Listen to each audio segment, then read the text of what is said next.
ಪ್ರಿಯರಾದವರೇ, ಸೌಖ್ಯವಾಗಿದ್ದೀರಾ? ಸಂತೋಷವಾಗಿದ್ದೀರಾ? ಯೇಸು ಕ್ರಿಸ್ತನು ಪ್ರತಿನಿತ್ಯ ನಿಮ್ಮೊಟ್ಟಿಗೆ ಮಾತನಾಡುತ್ತಾನಲ್ಲ, ಮತ್ತೆ ಸಂತೋಷವಾಗೇ ಇರಬೇಕು. ಬೆಳಗ್ಗೆ ಕೆಲ ಸಮಯದಲ್ಲಿ ಒಂದು ಡಲ್ನೆಸ್ ಇರುತ್ತದೆ, ಕೆಲ ಸಮಯ ನಾವು ಸಂಧಿಸುವಂತ ಸಮಸ್ಯೆಗಳ ಕುರಿತ ಒಂದು ಪರಿಣಾಮ ಇರುತ್ತದೆ. ಆದ್ದರಿಂದ ಸ್ವಲ್ಪ ಸೋಲಾಗಿಯೂ ಇರಬಹುದು.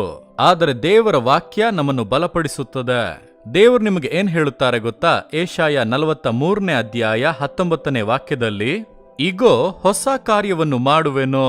ನಿಮ್ಮನ್ನೋಡಿ ಹೇಳುತ್ತಾರೆ, ನನ್ನ ಮಗನೇ, ನನ್ನ ಮಗಳೇ, ನಾನ್ ನಿನಗೆ ಹೊಸ ಕಾರ್ಯವನ್ನು ಮಾಡುವೆನು. ಹಳೆಯದನ್ನೇ ನೆನೆಸಿ ಕಂಗಾಲಾಗುತ್ತೀರಾ? ಮುಗಿದು ಹೋದದನ್ನೇ ನೆನೆಸಿ ಅಂಗಲಾಚುತ್ತೀರಾ? ನಡೆದು ಮುಗಿಯಿತು, ಅದನ್ನೇ ನೆನೆಸಿ ಹೃದಯದಲ್ಲಿ ವೇದನೆ ಪಡುತ್ತಲೇ ಇದ್ದೀರಾ? ದೇವರು ಹೇಳುತ್ತಾರೆ, ಯಾಕೆ ನೀನ್ ಚಿಂತಿಸುತ್ತೀಯಾ? ನನ್ನ ಮಗಳೇ, ಯಾಕೆ ನೀನ್ ಹಳೆಯ ಕಾರ್ಯಗಳನ್ನೇ ನೆನೆಸಿ ನೆನೆಸಿ ಕಂಗಾಲಾಗುತ್ತೀಯಾ?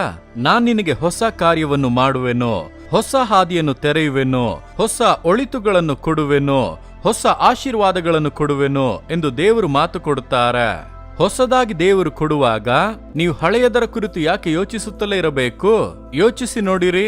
ಈಗ ಒಂದು ಚಿಕ್ಕ ಮಗು, ಒಂದು ಗೊಂಬೆ, ಅದನ್ನು ಹಳೆಯದನ್ನು ಇಟ್ಟುಕೊಂಡು ಆಟ ಆಡುತ್ತಿದೆ.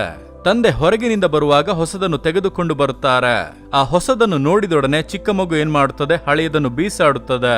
ಅದನ್ನು ಬೀಸಾಡಿ ಹೋಗಿ ಹೊಸದನ್ನು ತೆಗೆಯುತ್ತದೆ. ನೋಡಿದ್ದೀರಾ? ಅದೇ ರೀತಿಯಲ್ಲಿ ದೇವರು ಹೇಳುತ್ತಾರೆ, ನೀನ್ ಯಾಕೆ ಹಳೆಯದನ್ನು ನೆನೆಸುತ್ತಾ ಇದ್ದೀಯಾ? ಬೀಸಾಡು. ಅದನ್ನು ಮನಸ್ಸಿನಲ್ಲೇ ಇಟ್ಟುಕೊಂಡಿರಬೇಡ, ಅದು ನಿನ್ನನ್ನು ಬಾಧಿಸುವಂತದ್ದಾಗಿದೆ.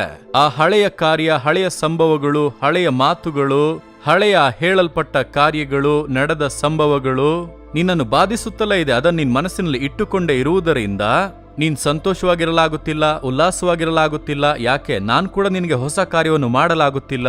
ನೀನದನ್ನು ಬೀಸಾಡು, ನಾನು ನಿನಗೆ ಹೊಸ ಕಾರ್ಯವನ್ನು ಮಾಡುತ್ತೇನೆ ಎಂದು ದೇವರು ಹೇಳುತ್ತಾರೆ. ಹಾಗೆ ಇಂದು ಒಪ್ಪಿಸಿಕೊಡುತ್ತೀರಾ? ದೇವರೇ, ಇನ್ನು ನಾನು ಹಳೆಯದರ ಬಗ್ಗೆ ಯೋಚಿಸುವುದಿಲ್ಲ. ನನಗೆ ಹೊಸ ಮೇಲನ್ನು ಇಟ್ಟಿದ್ದೀರಿ, ಹೊಸ ಆಶೀರ್ವಾದವನ್ನು ಇಟ್ಟಿದ್ದೀರಿ. ನಾನು ಯೇಸುವಿನ ನಾಮದಲ್ಲಿ ಹೊಂದಿಕೊಳ್ಳುತ್ತೇನೆಂದು ಹೇಳುತ್ತೀರಾ?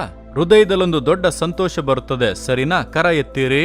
ತಂದೆಯೇ, ಹಿಂದಿನವುಗಳು, ಹಳೆಯವು, ಹಳೆಯ ಕಾರ್ಯಗಳು, ನನ್ನನ್ನು ಬಾಧಿಸಿದ ವಿಷಯಗಳು, ದುಃಖಪಡಿಸಿದ ವಿಷಯಗಳು ಎಲ್ಲವನ್ನು ನಾನು ಮರೆತು ಬಿಡುತ್ತೇನೆ, ಅವುಗಳನ್ನು ಬೀಸಾಡುತ್ತೇನೆ. ನೀವು ಎಲ್ಲವನ್ನು ನನ್ನ ಹೃದಯದಿಂದ ಅಗಲಿಸಿರಿ.